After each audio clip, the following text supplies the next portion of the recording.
네, 금요일 이 시간에는 한 주간 재계와 주요 CEO 동향 알아보고 있죠. 김방희 생활경제연구소장과 함께합니다. 어서 오십시오. 네, 안녕하십니까?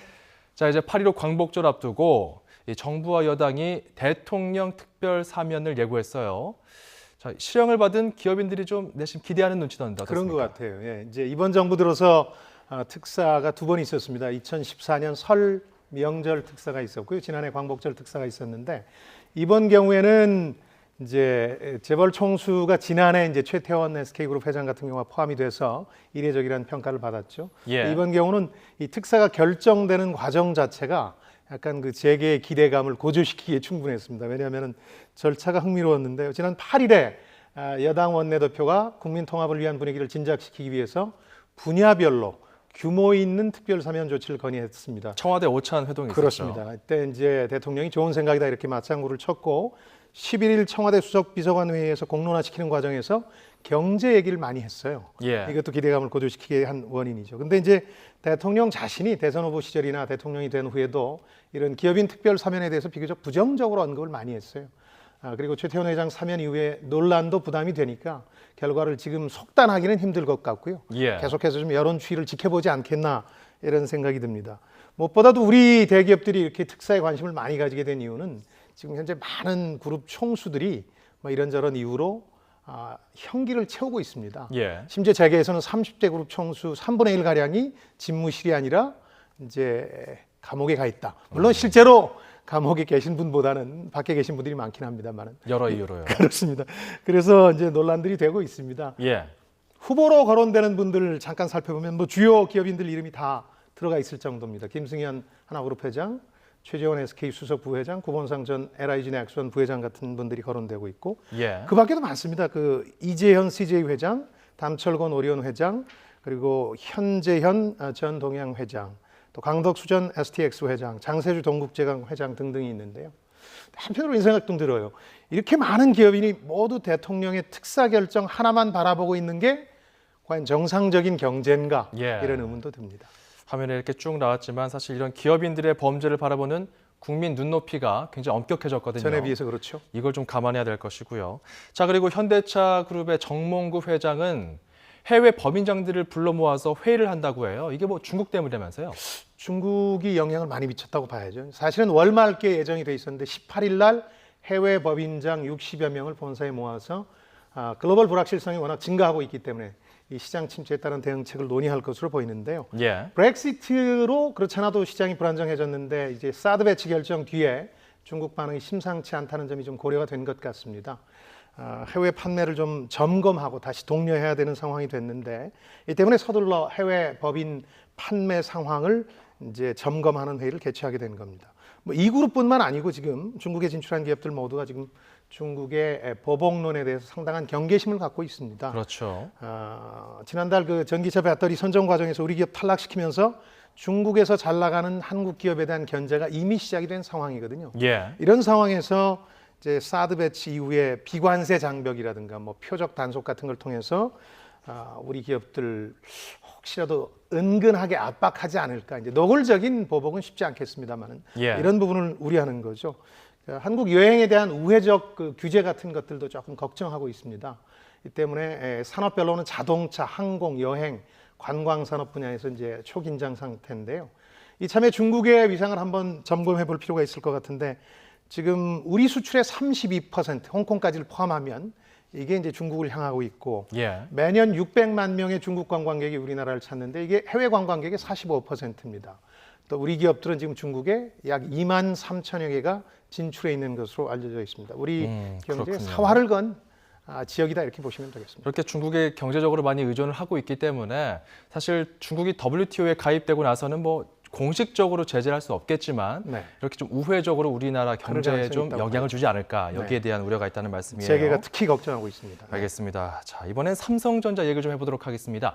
이재용 부회장이 IBM CEO를 만났어요. 그렇습니다. 그리고 중국의 그 샤오미, 뭐 대륙의 실수라고 불릴 법한 뭐 예전과 좀 다른 중국 제품, 디자인도 좋고 뭐 내구성도 좋은 제품들을 내놓는 기업이죠. 샤오미의 창업주 겸 CEO가 삼성 경영진을 또 만났습니다. 이게 좀 특별한 배경이 있습니까?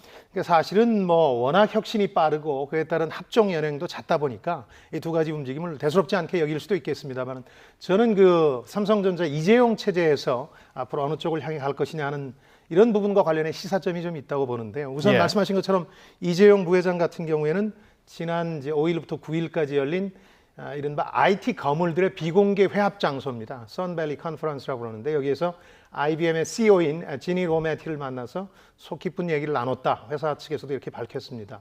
IBM이라는 회사 자체가 삼성전자의 변신에 많은 영감을 주는 회사입니다. 예. 이 회사는 90년대까지 컴퓨터 하드웨어 기업으로 승승장구하다가 PC와 인터넷 시대 개막으로 위기를 맞게 됩니다.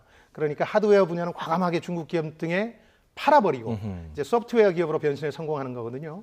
또 최근에는 뭐 클라우드라든가 인공지능 같은 미래 먹거리 사업에서도 주도권을 쥐게 됐습니다. 그러니까 삼성전자도 보면 역시 그 부가가치가 높은 소프트웨어 기업으로 변신해야 하는 숙제를 안고 있습니다. 그러니까 예. 이번 만나면서 미래 먹거리 사업에 대한 협력 방안뿐만 아니라 어떤 변신에 대한 조언도 듣지 않았겠느냐 이런 얘기들이 지금 나오고 있는 거고요. 샤오미와의 만남은 뭘까요? 샤오미는 거꾸로 삼성전자의 하드웨어에 대해서 탐색을 강화하러 방한한 거죠. 네. 레이진 창업주가. 이 회사는 사실 지난해까지 스마트폰 판매 중국 1위였습니다. 근데 올해 들어서 갑작스럽게 4위로 추락했어요. 창업주가 바닥을 기고 있다 이런 표현까지 쓸 정도로 위기의식을 갖고 있는데 어허. 그러다 보니까 스마트폰의 고급화를 삼성전자를 벤치마킹해서 이뤄내야 되는 상황이죠. 예. 고급화하려면 가장 중요한 게 두 가지입니다. 메모리하고 디스플레이. 어떻게 이제 표현할 거냐 하는 건데 네. 이게 세계 최고 수준이 삼성전자 아니겠습니까? 삼성전자에 와서 이제 협력 방안을 강구하는 거죠.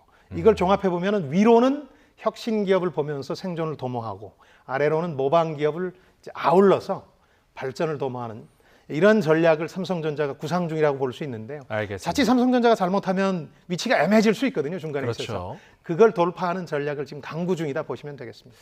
자, 그리고 국내 3대 연예 기획사가 있습니다. 그중에 YG 엔터테인먼트 관련 소식이 들어와 있는데 젊은 분들 많이 아시죠? 양현석 대표 그리고 빅뱅의 G드래곤이 나눈 대화가 지금 논란이 되고 있어요. 그렇습니다. 이제 문자 내용들 보신 젊은 분들도 많으실 텐데요. 이제 양 대표가 자신의 SNS에 G드래곤과 나눈 대화를 올렸는데 이게 빅뱅 팬들의 팬심에 불을 질렀습니다. 이제 요지는 빨리 음반 작업을 하라 이런 독촉을 대표가 했고 네. 이에 대해서 G드래곤이 놀고 있지는 않다면서 이제 가볍게 티격태격한 겁니다. 근데 오히려 팬들이 G드래곤은 돈 버는 기계가 아니다 이런 얘기를 하면서 반발하고 있는 건데요.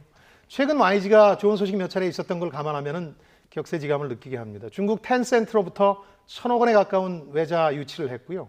얼마 전에는 미국의 격주간 경제지죠. 포브스지에 셀러브리티 100이라고 해서 돈 많이 버는 인기인 100명의 순위를 발표했는데 예. 여기 YG 엔터테인먼트 소속의 빅뱅이 57위에 소속이 되었습니다. 상당히 높은 순위입니다. 그래, 509억 54위네, 원을 54위. 54위군요. 죄송합니다. 예. 54위에 랭크가 됐고 이건 보니까 세계적인 그룹인 마룬5라든가 세계적인 인기인인 저스틴 비버 못지않은 겁니다. 그래서 상당히 화제가 됐는데 이제 그 YG 엔터테인먼트의 고민은 그겁니다. 빅뱅 의존도가 너무 높다는 거죠. 예. 그러니까 509억 원 1년에 벌어들였다 이런 말씀을 드렸는데 이걸 낮춰야 됩니다. 왜냐하면 저 구성원들이 잇따라 입대를 할 예정이기 때문에.